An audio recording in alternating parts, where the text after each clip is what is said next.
whakalofa lahi kia mtoro osi e tau tangata he maanga. Ke tau ngahua la lahi ni kwa maeke ke onomata ki ai he pongi nei. Tau matua vifine. Tau fuata. Tau fuata taane, tau matua taane, ne kwa kisia ai ke tau fualonga. Mo tau tufunga ke tau lima, ne kwa maeke ke whakakise ai e mtoro. Ke he motu ke he maame he aho nei. Whakalofa lahi foki ke mtoro osi e tau tangata he motu.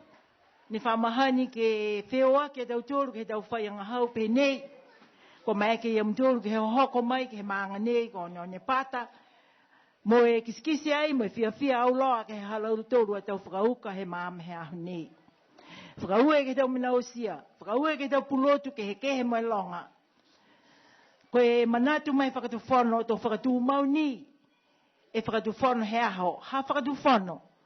Ke lango matai e tau ngahua pe nei he tau maanga, ne kua whamahani mau ki ai. Ke ala, mo e whakawhia. Pese ni e toko ngāo tau tōru ne no nofo mau, ke motu nei ko niwe.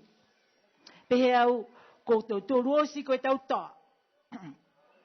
Pese ni e longa fo ke wharua mena ko tu tala ki ai ke wharu he tau mangaho. Kai mau anga ia e tau whaianga hau pe nei.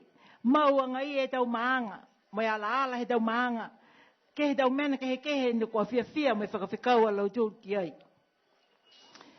A mamna ki au ki am tōru e tau tangata ni ahi mai, ki niwe he mahina nei au ke tapa ke lata ia mo e tau fia puri whakamotu, he motu nei ha tau tōru. Whakalofa lahi ki am tōru, a mamna ki fia ha am tōru a whenonga mai ke he motu nei, ke he tau mena kua ki sia ki ai, me maeke ke manatua e mtoru ha mtoru a tau tupuna. Ne momoi hake mo yasi hake ai e motu nei, mai he tau ronga kua mori ki tua.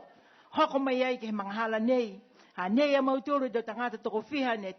Na nofo ai ke he motu, fia hoko ia ke whirewea ai mo mtoru, si pehe atu o si liliu mai. Ua siake e motu nei ha tau toru ko niwe. Ko tau lilifu he maanga nei ko one pata. Mom to rose tau tangata he motu ni ko mai ke hoko mai ke aho nei. Ko fia au he mga aho nei ke pehe atu. Ma he ngoa he whakatu whono niwe. Ko hawhangi tu ai e aho whakatata nei. Haone pata ke whakamuina mai he atua. E tau mna osi ka mata ai he pungi nei. Ato hok he mga aho ke mawehe ai.